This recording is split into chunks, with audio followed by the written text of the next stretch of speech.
evidence of both of those being true simultaneously. If there is a God, the God is either not all powerful or not all good.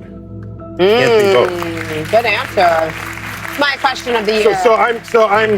So I'm. If you have good evidence, I'm good for it. But I'm evidence driven. You need evidence. More You're a than scientist, I'm faith driven. Yeah. That's good to know. And by the way, to be faith driven is one thing, but to be faith driven and try to create legislation on that affects other people who don't share your faith, right. That's the beginnings of a theocracy. And we have evidence of what that is in the past.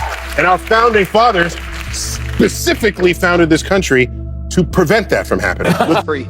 Anyway, I read a book, Consolation of Philosophy. The main guy, Boethius, is condemned to death. He has everything taken from him. All he has is his reason and his sense of self. Not even that. But he attempts to console himself to this execution by reasoning that the world has order, that there is something that keeps things together. And he uses his reason to try and get to the root of why he should be at peace at death. The problem is, his source of origin is a belief in God. What would you do?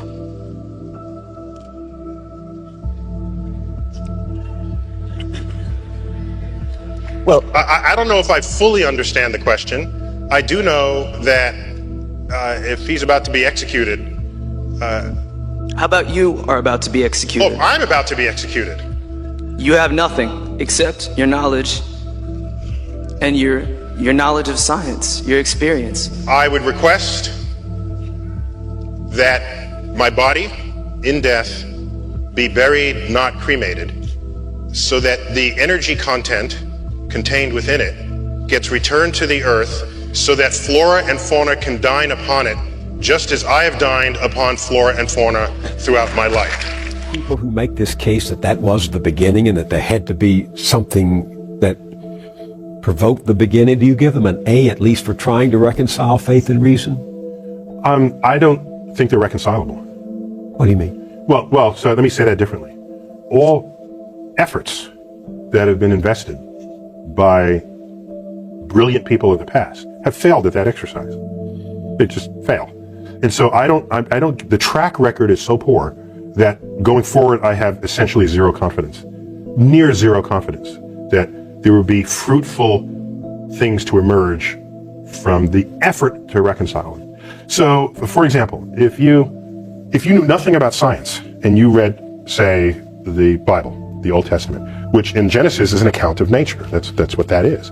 And I said to you, give me your description of the natural world based only on this. You would say the world was created in 6 days and that stars are just little points of light, much lesser than the sun. And in fact, they can fall out of the sky, right? Because that's what happens during the Revelation. One of the signs that the second coming is that the stars will fall out of the sky and land on Earth. So to even write that means you don't know what those things are. You have no concept of what the actual universe is. So everybody who tried to make proclamations about the physical universe based on Bible passages got the wrong answer.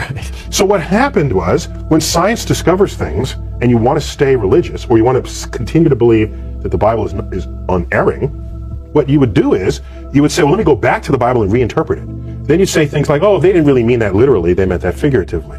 So this whole sort of reinterpretation of how figurative the poetic passages of the Bible are came after science showed that this is not how things unfolded.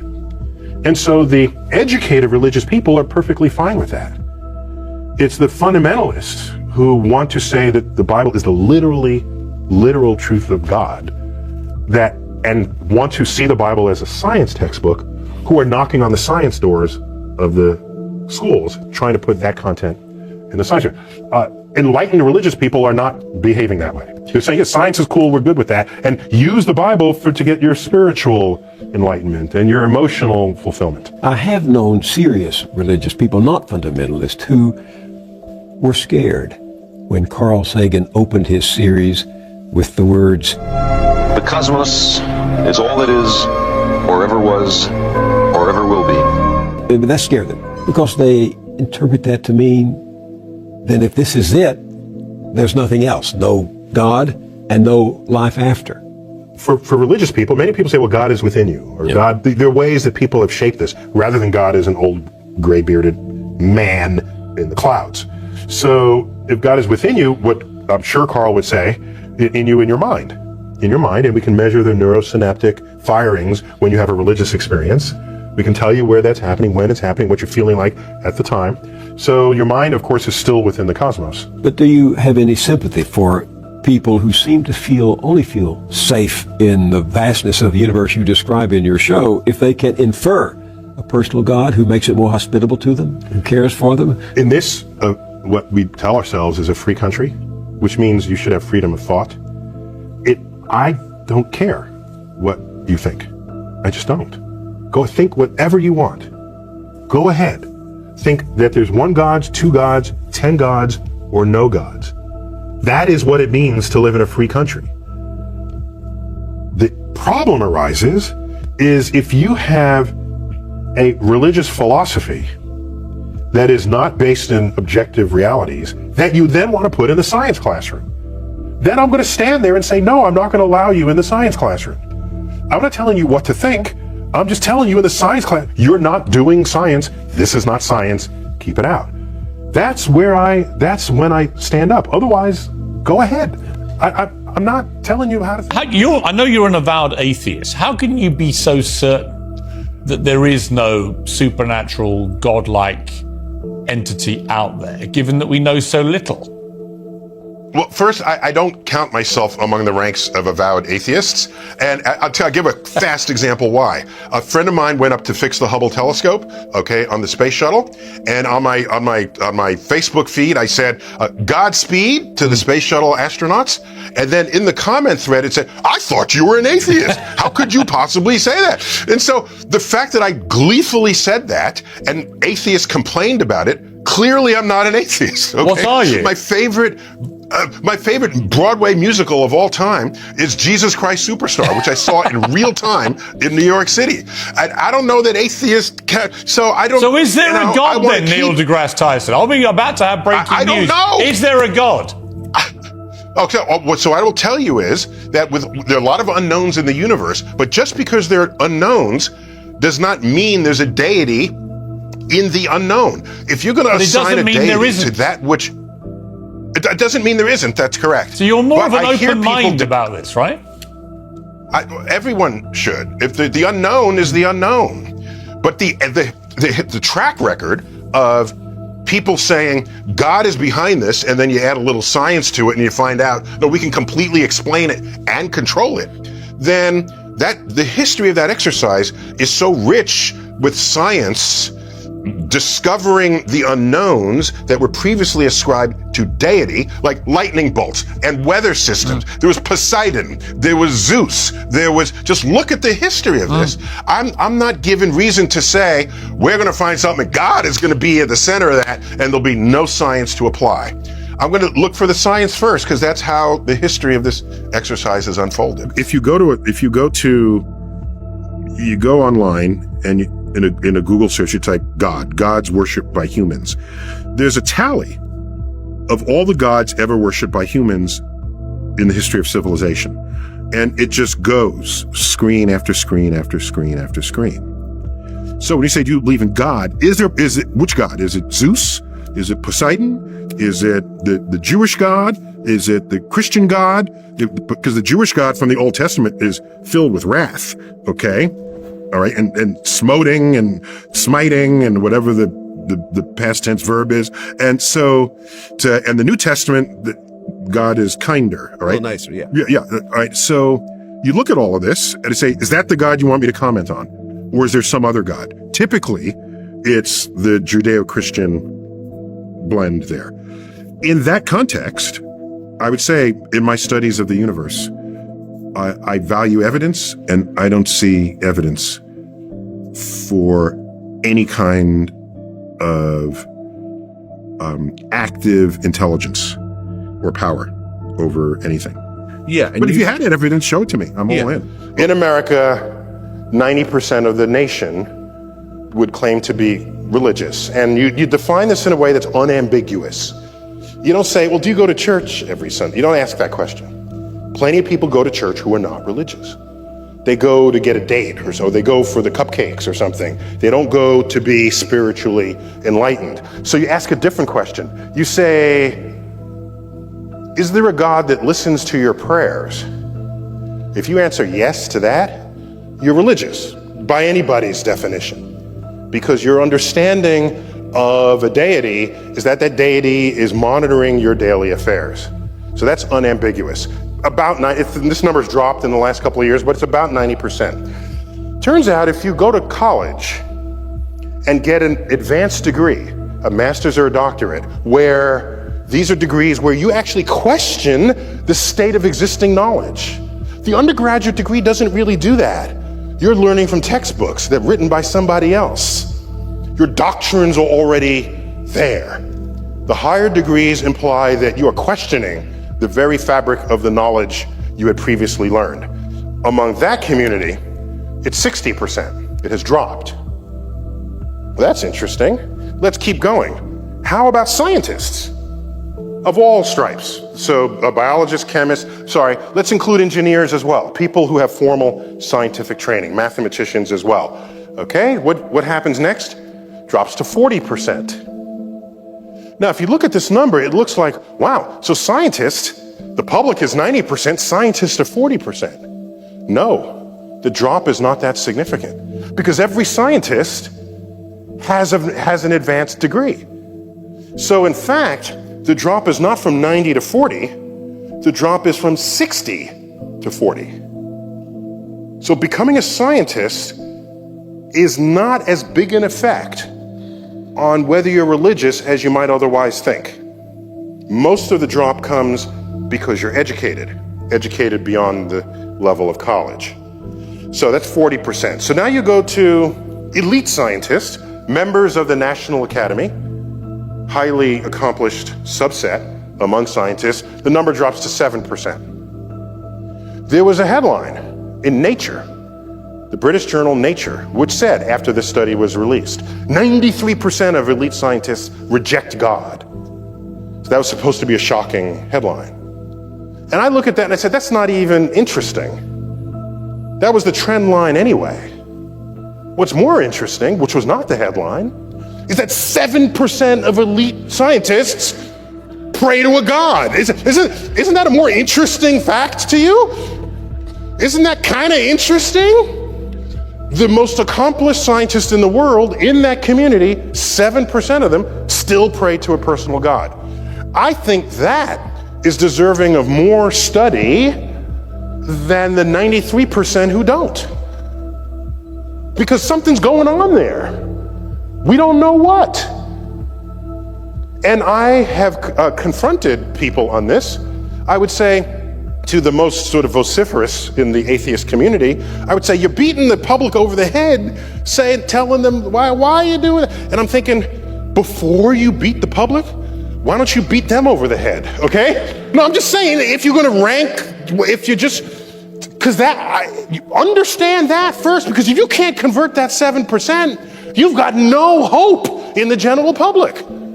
That's all I'm saying. This is among the ranks of the scientifically educated. Now, philosophers basically invented atheism. And if you check the statistic for philosophers, it's below 1%. There are no the only religious philosophers there are, they're like theologian philosophers, all right? If you subtract the theologic philosophers, this number is essentially zero, all right? So they're basically birthed atheism, the philosophers. And there's this talk, I don't know here in Australia, does the Bible in the public school class or not? No, is it by law or is it just by tradition? Is it by law? Okay, so in America there's this understanding that the state and the church are separate. And by and large that's been honored for most of the history of the country, by and large. And what's interesting about America, a point that was a little bit alluded to earlier today, is that it was founded on the principle that the state has no religion. The state is indifferent to what religion you might have. So that means there's no authority over you that's going to tell you who and what to worship. And that's a state that we all take for granted, but so many places in the world that is not true. Well, there's a case in New Jersey where a middle school kid was lectured to by the history teacher in a public school, and the history teacher said, if you don't accept Jesus as your Lord and Savior, you are going to hell. There's a little Muslim girl there, said you are already damned to hell. First point. Second, that Noah had dinosaurs on his ark. Third point he made is that Big Bang and evolution are just theories and you can take them or leave them. So, I don't, like I said, I don't get into these. I just don't. We got people who do this. We've got the four horsemen. We got our boy here who's coming up after. We got people who fight this stuff. I'm not one of those, really. I'm doing this because, like, I know you're all, this is the bone I'm throwing you, but I don't do this. So, but then I thought about it and I said, you know, I have an op-ed, a letter to the editor on this that I can write. And I left out the part about Jesus. I left that out. Because if that's how he feels, he wants you to be Christian, that's okay, fine. I left that out. I went to the rest of what he said. And this was my letter, as it appeared in the New York Times. People cited violation of the First Amendment when a New Jersey, that's a separation of church and state, essentially. New Jersey school teacher asserted that evolution and the Big Bang are not scientific and that Noah's Ark carried dinosaurs. The case is not about the need to separate church and state. It's about the need to separate ignorant, scientifically illiterate people from the ranks of teachers. That's the problem.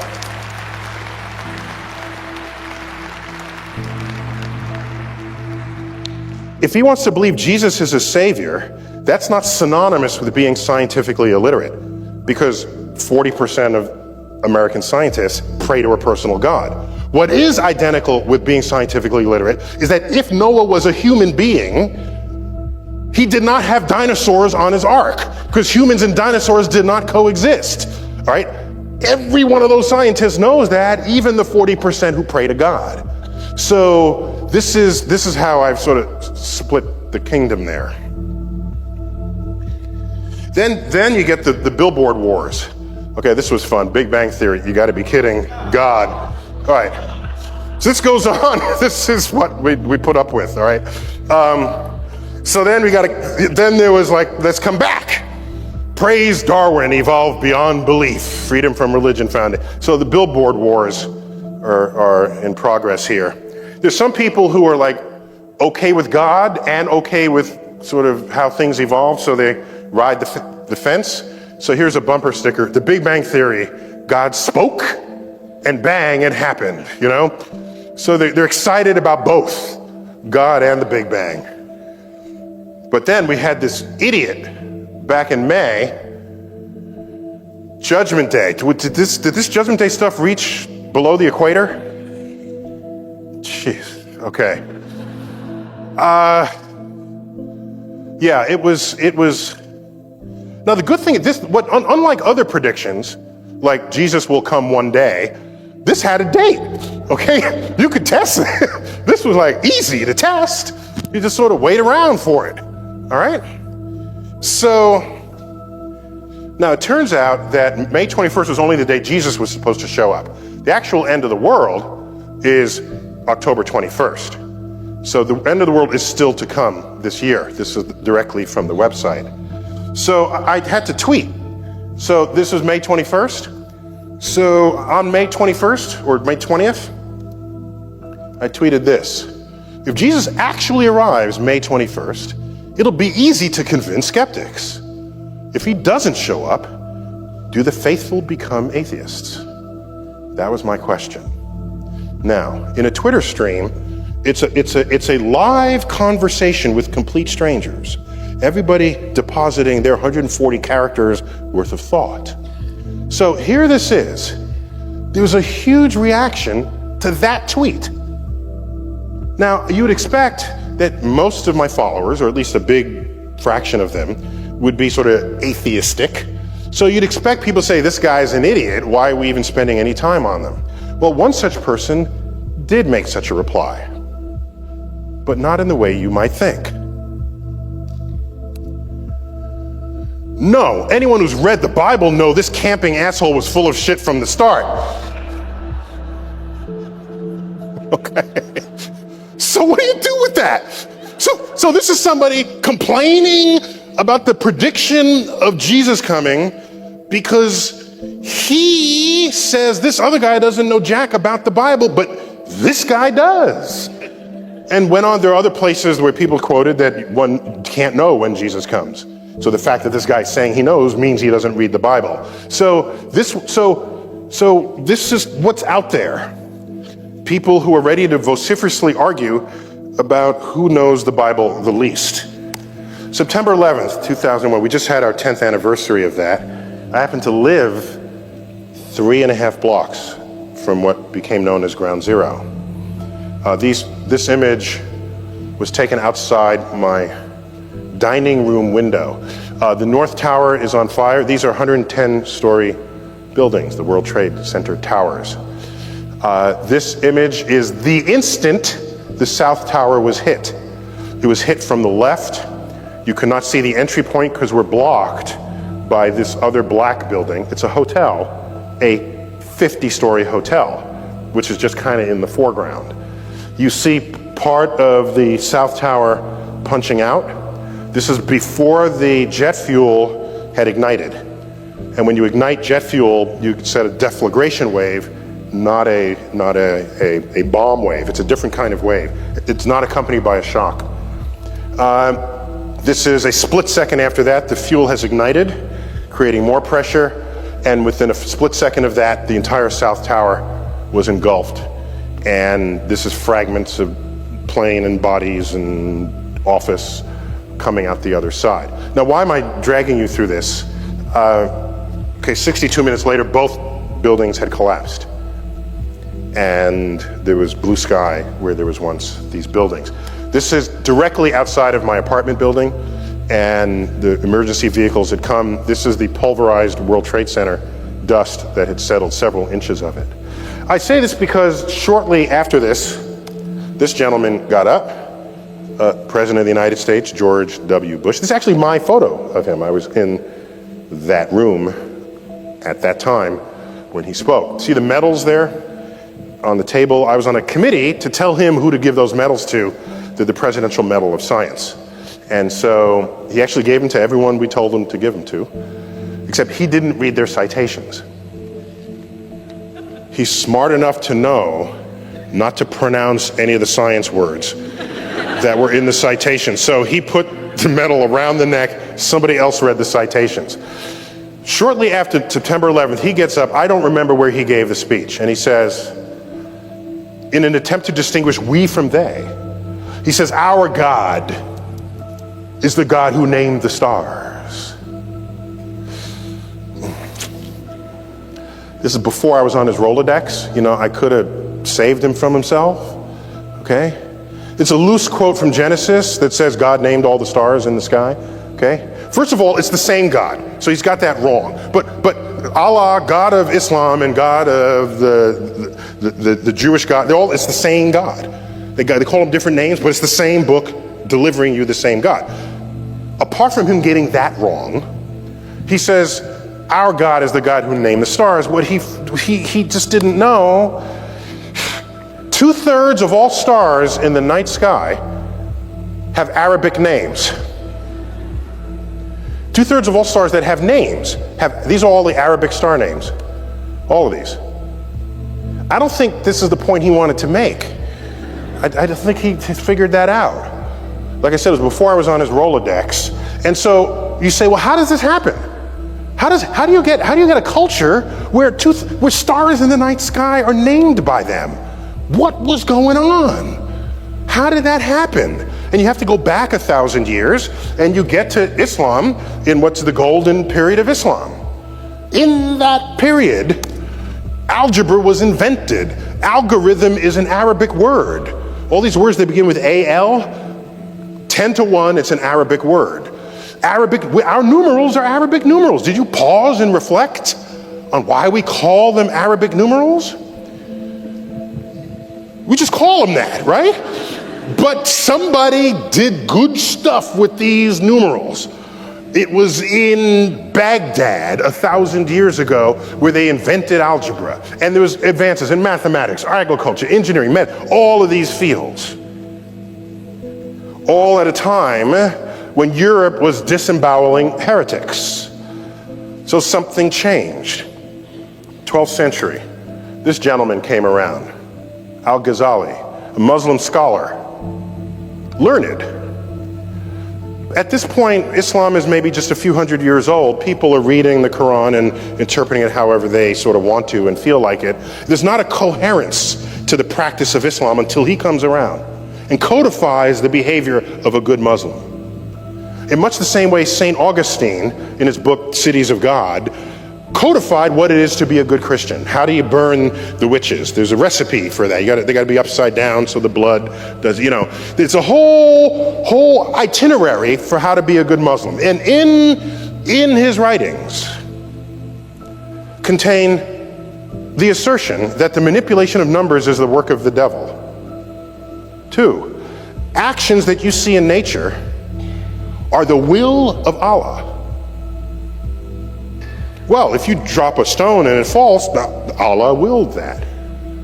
If that's your explanation, your curiosity stops. You combine everything happening in nature being the will of Allah to the manipulation of numbers being the work of the devil, and the entire enterprise of that golden era collapses. Now, historians, when they look at that era, they say, well, the Mongols came and so historians think of the world in terms of wars and kings. They think less about it philosophically, about intellectual movements or the absence thereof. Islam rose again after this period, didn't have science associated with it. No new inventions in math. You look at the period of Islam in Spain, the period where the great Alhambra was built. There is no attendant science going on there. It's done, it's gone, and it is a cost that exists to this day. There is 1.3 billion Muslims in the world today who are not participants on the frontier of scientific discovery. What's the best measure of this? Just check out the Nobel Prizes. I tallied them, okay? How many Jews have won the Nobel Prize? In the sciences, here they go. 25% of all Nobel Prizes in the sciences are won by Jews. How many Jews in the world? About 15 million, tops? 15 million? How many Muslims in the world? 1.3 billion, which is huger, way huger than 15 million. How many Muslims have won the Nobel Prize in the sciences? 2.5.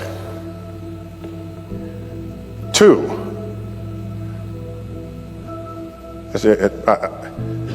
I can't bring myself to call economics a science. I'm sorry. I just can't. I've tried. I've really tried.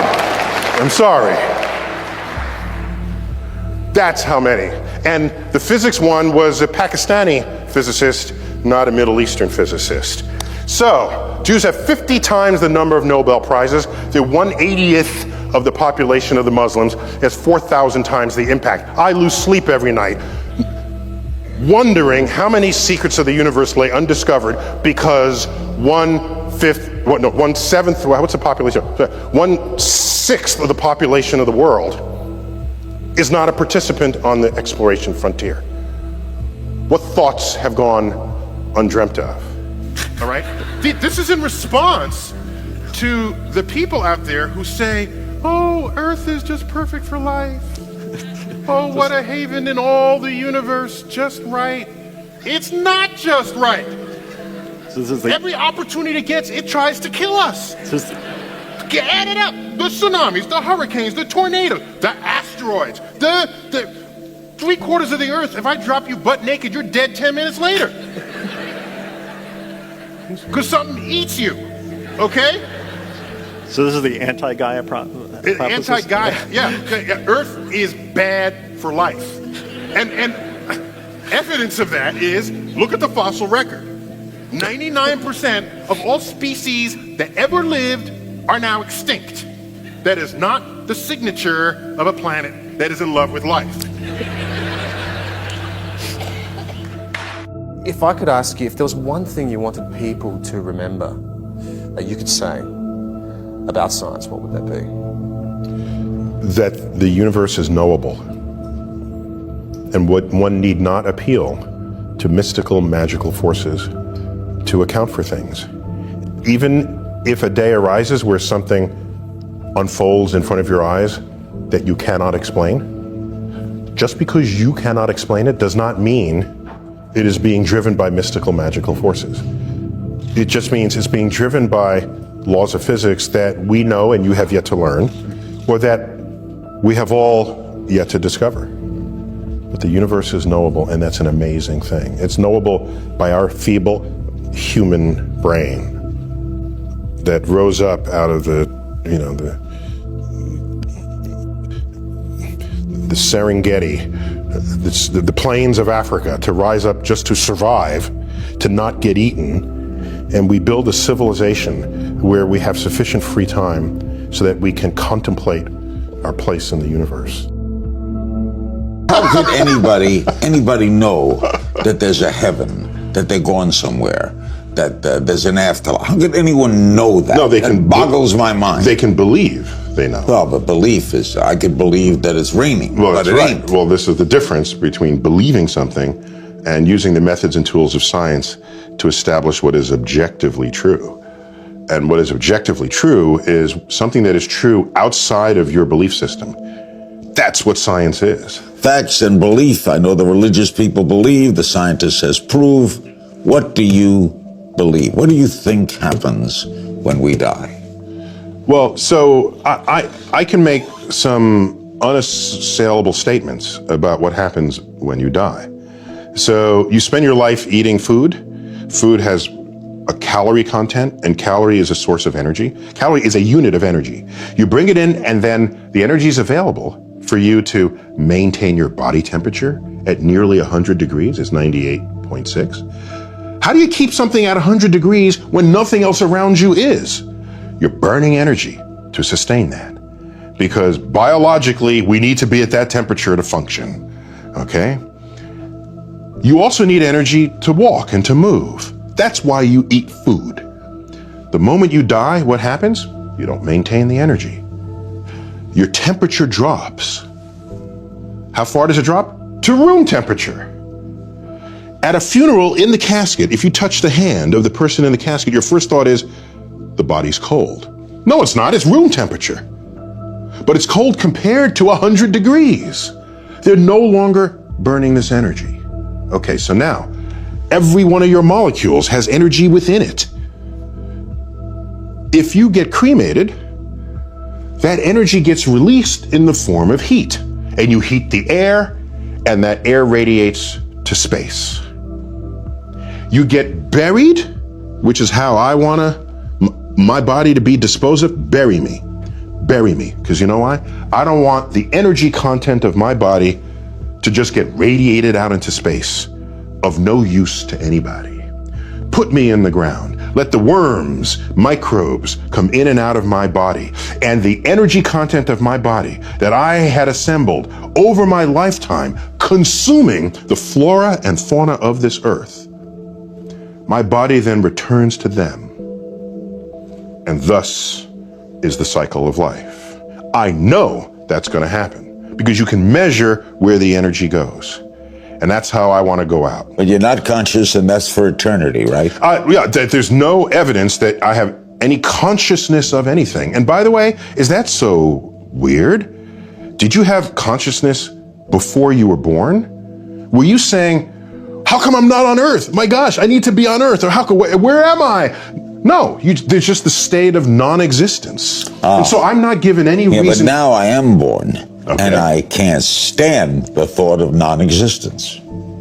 See, I already have existence. I accept Okay, it is true. We fear death because we are born knowing only life. Right. I get that.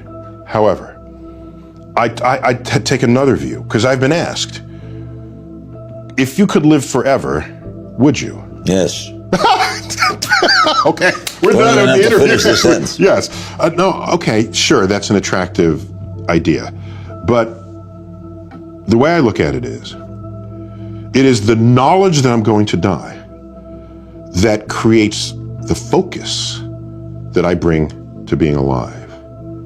The urgency of accomplishment. The need to express love now, not later. If we live forever, why ever even get out of bed in the morning? Because you always have tomorrow. That's not the kind of life I want to lead. But why, don't you fear not being around? I fear living a life where I could have accomplished something and didn't. That's what I fear. I don't fear death. You don't fear the unknown? I love the unknown. I love the, you know what I want on my tombstone? My sister has this in her notes, because in case I can't tell anyone after I die. On my tombstone, a quote from Horace Mann, the great educator. Be ashamed to die until you have scored some victory for humanity. That's what I want on my tombstone. But you don't fear or think about not being around?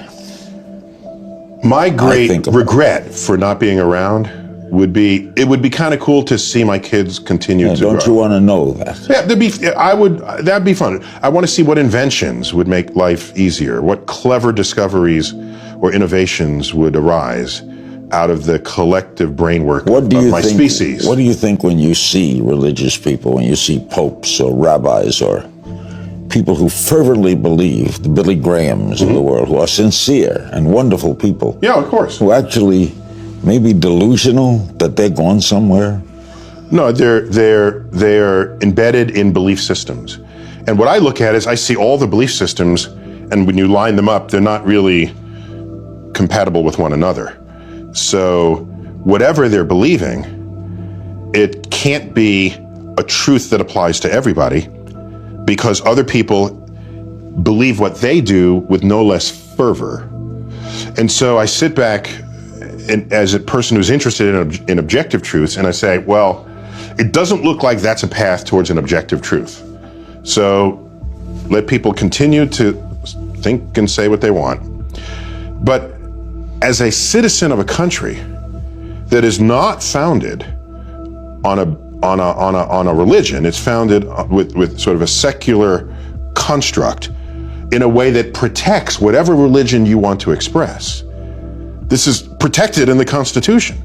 The Constitution doesn't actually mention God. Right. Rather controversial in its day. And it doesn't mention God because they don't want legislation to tell you what God to worship. They knew this. They knew how governments can persecute people who had belief systems that didn't agree with the state. They knew this. So they created those freedoms. And so we have these freedoms. Go ahead.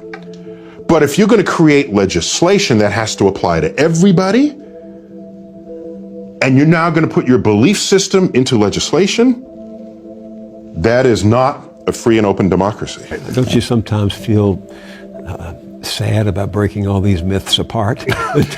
No, because I think it's some myths are deserve to be broken apart out of respect for the human intellect. That no, when you're writhing on the ground and froth is coming out of your mouth, you're having an epileptic seizure. You have not been invaded by the devil. We got this one figured out, okay? I mean, discovery moves on. So I don't mind the power of myth and magic, but take it to the next frontier and apply it there. Don't apply it in places where we've long passed what we already know what's going on. I think you must realize that some people are going to go to your show at the planetarium and they're going to say, aha, those scientists have discovered God, because God, dark matter, is what holds this universe together. So is that a question? It's a statement. You know they're going to say that. So The history of discovery, particularly cosmic discovery, but discovery in general, scientific discovery, is one where at any given moment there's a frontier. And there tends to be an urge for people, especially religious people, to assert that across that boundary into the unknown lies the handiwork of God. This shows up a lot. Newton even said it. He had his laws of gravity and motion, and he was explaining the moon and the planet. He was there. He doesn't mention God for any of that. And then he gets to the limits of what his equations can calculate. So I can't quite figure this out. Maybe God steps in and makes it right every now and then. That's where he invoked God. And Ptolemy, he bet on the wrong horse, but he was a brilliant guy. He formulated the geocentric universe with Earth in the middle. This is where we got epicycles and all the machinations of the heavens. There was still a mystery to him.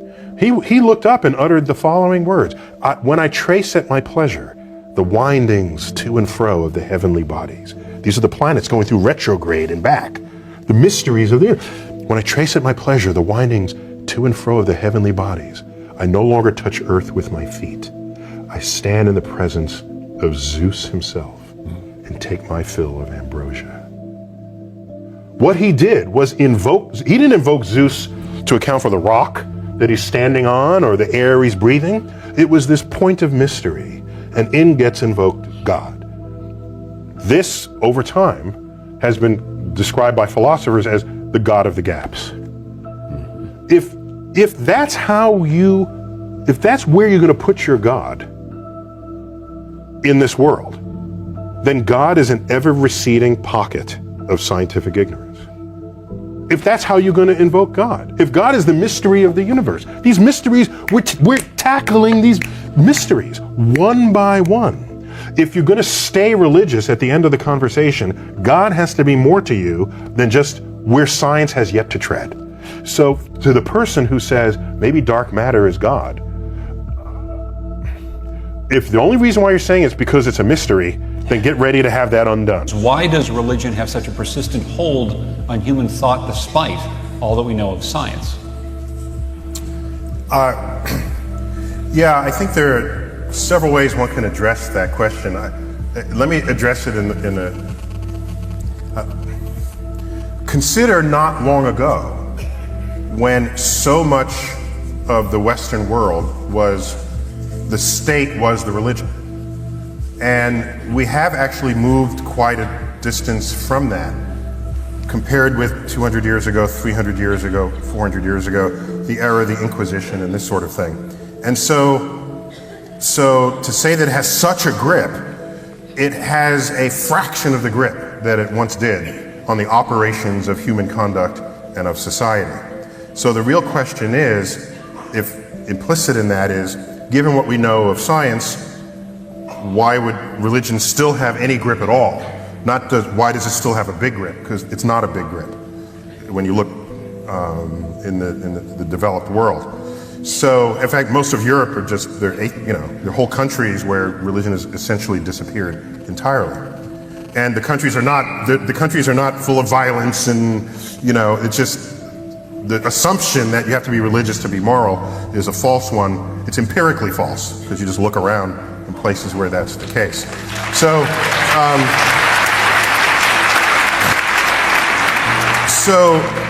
so that's one fact. And pull away from that a little, there's plenty of what goes on in religious texts that has tremendous value to how to think about life and how to treat one another.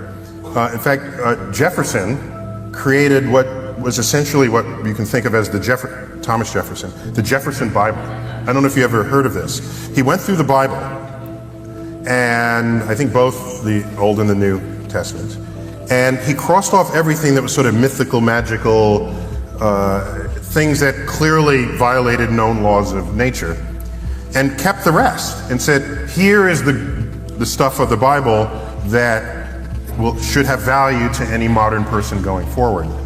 If you look at people who are religious today, who are not in conflict with science, they have viewed their religious text as a spiritual, something that gives them spiritual support, not as a science textbook. The conflict in society is when you have those who are still religious, who want to use the religious text as their access point to understanding the natural world. And persistent efforts of the past to make that happen have just simply failed. The Bible does not work as a science textbook. In fact, Galileo knew this, and he himself was a religious man. He's famously quoted as saying, "The Bible tells you how to go to heaven, not how the heavens go." So on that scale, the conflict comes about when that subset of the religious community feels threatened by scientific discoveries that are different from how they interpret what the natural world should be in the Bible. I think it's that point where you get to the concept of the God of the gaps. You go, we do not understand this, science takes us so far, but we don't understand anything beyond that, therefore, that's God. The stuff that we don't get, that's God. And the trouble with that is the moment that you actually go, no, we do understand that now, is people are going, well, did God just go away then? And it goes back, nice simple things like the rainbow. The point where you go, well, the rainbow actually, it's an optical effect. It's not something magic that gets put up in the sky to memorialize the flood. Plus, did you know that everyone sees a unique rainbow? No. That's right. The rainbow is an optical effect for the person who sees it. So if you stand 10 feet to my left, you see a different rainbow than I see. It's a remarkable, fun fact about rainbows. My favorite fun fact about rainbows is the fact that they were originally believed to have 6 color bands, but that Newton added indigo and violet. Yeah, Newton he liked his 7. The number 7. He had a mystical feeling for the number 7. Throws in indigo that no one else sees. Yeah, hands up here. Who actually goes indigo, violet? There's the indigo. You just go purple. Yeah, exactly. Go blue, purple. But so another thing about the rainbow, because each rainbow is unique to the viewer, it can only be a rainbow that is exactly face on to you. You've never seen a rainbow that was like at an oblique angle. Think about it. They're exactly hemispherical in front of you. That's why you can never get to the base of the rainbow. Because that would mean your perspective on it would change. That's what makes it a good place to hide the gold. Okay? In case you didn't know. All right. Are you outing yourself here as an unbeliever in leprechauns? People have been burned at stakes for that. Indeed am. Another thing, you mentioned the God of the gaps. In a free society, a free pluralistic society, where the freedom of the expression of religion is constitutionally protected, which is a fundamental part of why America was so attractive to immigrants from around the world, whose religious differences were not being supported in their hometown. I will never be one to tell you what you should believe or what you should not believe. What I will say is that if you want to say that where we don't understand things, that's where God rests, that's where God operates, the God of the gaps argument, because I get asked that all the time. What was around before the universe? I don't know.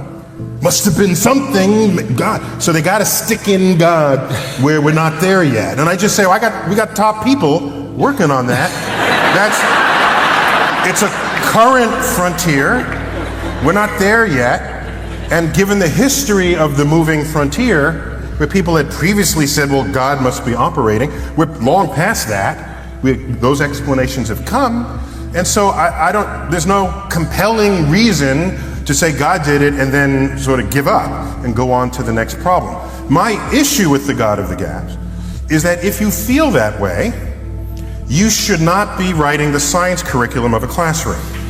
Okay? That's all. Okay?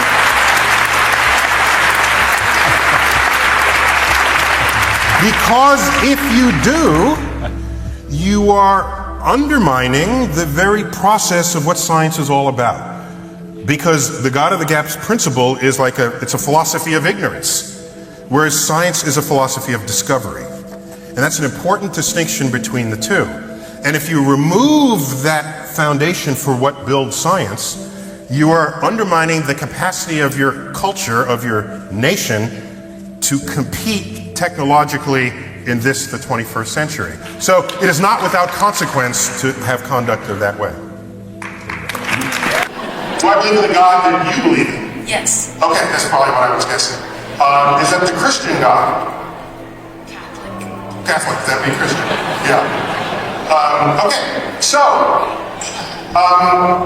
every time I hear someone say that God, I ask people, what is God to you? They say God is good and God is all powerful. And okay. So then, you know what happened? This happened in the 1700s. The city of Lisbon, Portugal. 1755, I think was the year. If I'm off by like 3 years. Lisbon, Portugal, one of the holiest cities in all of Europe. A Catholic city. All Saints Day, one of the holier days in the Christian calendar, back then especially. Everyone was in church, worshiping. That morning, there was an earthquake. And that earthquake, what buildings are most susceptible to earthquakes? The tallest, biggest buildings. And this is 1755, one of the tallest, biggest buildings in Lisbon, the churches. So, that morning, 80,000 people died in their churches from the collapse of the domes, walls, and what followed the earthquake? Guess what? A tsunami followed the earthquake, basically wiping the city of Lisbon clean. Okay? That was the beginning of what we today think of as the modern atheism. Because at the time people said, if God is all loving, how could he have possibly done this? God presumably controlling the forces of nature. We're not talking about man's inhumanity to man here, which would be the consequence of free will. We're talking about nature. And so people at the time, led by people such as Voltaire, asked the question, if there is a God, and we had this tsunami that killed 80,000 people and wiped out a holy city on a holy day, collapsing churches onto people's heads, then either God is not all powerful or God is not all good. If we define good by being interested in your health and longevity, that's a fair definition of being good, I would think. And so that created an entire philosophical rift in the theological community, and people parted ways at that time. So when I look at the universe and I see asteroids coming down to strike and rendering species extinct, I see forces of nature that would just as soon have us dead or extinct. I don't see the goodness in the world that people speak of. And am I being selective? I don't think so. Tsunami hit Indonesia, 250,000 people died. The earthquake hit Haiti, 250,000 people died. This is nature killing us. I've joked about it. I said, if another earthquake comes, we should get the hint. The earth is trying to shake us off. You ever see a dog shake after it's wet? It's like, earth, get off. Humans, So, when people define God in that way, I don't see the all good part. I see some good, I see a lot of bad. Nature trying to interrupt my health and my longevity. So now, that being said, nearly half of all scientists are religious. They pray to a God, half of all Western in America. So being a scientist does not make you not believe in God. Nearly half. Here's the difference. The scientists who are productive, who are also religious, do not use the Bible as their science reference. the Bible, they've removed and they've used the Bible as a source of their spiritual fulfillment and enlightenment. And they draw a line in the sand. And Galileo said this first. Galileo, a religious Catholic man in Italy, he said it first. He's reading the Bible, and but then he invents a telescope. He builds a telescope, best one ever. And he's looking at the universe, and he says, this doesn't match up. And so he comes up with the phrase, a brilliant phrase, in a letter to a friend of his. He said, apparently, the Bible tells you how to go to heaven, not how the heavens go. So he drew the first line in the sand between how you might relate to your religion if you're going to live in a physical reality. And so my issue has never been about religion and society. I never talked about it. I mean, I mentioned it historically and what forces interplay. But we live in a free society where we tell ourselves that. And our Constitution is written in such a way that the government can't tell you what religion to be. You can be whatever religion you want. And you know what guarantees that? It's because our Constitution, ratified in 1789, makes no mention of God at all. A controversial fact at the time. How could you found a country with no mention of God? It's because the founding fathers were afraid that if a government establishes a God, that you will not have the freedom of religion that the Constitution promises. So the only way to guarantee that is to remove God from the Constitution altogether. Actually, God appears there in a trivial way. There's one mention of God, but it's not in any way that you would think. Did you know where it appears in the Constitution? Yes, it did. It's Anno Domini 1789. That's where it's God in the Constitution. So my point is that so because of that, so you have the freedom to worship whatever you want. Now here's where the rubber hits the road. I have to go. Oh.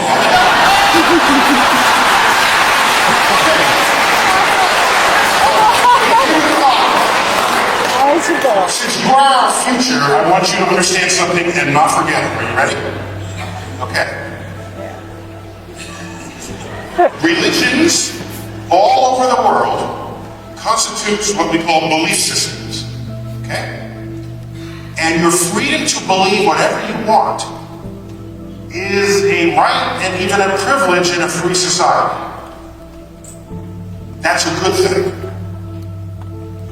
Consider, however, that if you believe something that's part of a religious philosophy, and someone else has a different religion that's a different religious philosophy, and you're not agreeing with one another, there's another religion over here and another over here, and they don't agree, you're still free to believe what you want. But what that tells you is that it is unstable to build a government on a belief system. What you want is objectively verifiable truths around which we can all agree. That's what you build your economic system on, your governance on. Once you have that, then you go forth to your mosques, to your churches, and to your cities. Go forth and preach and believe whatever you want. But know the difference, as Galileo did, between how to go to heaven and how the heavens go. That's my answer.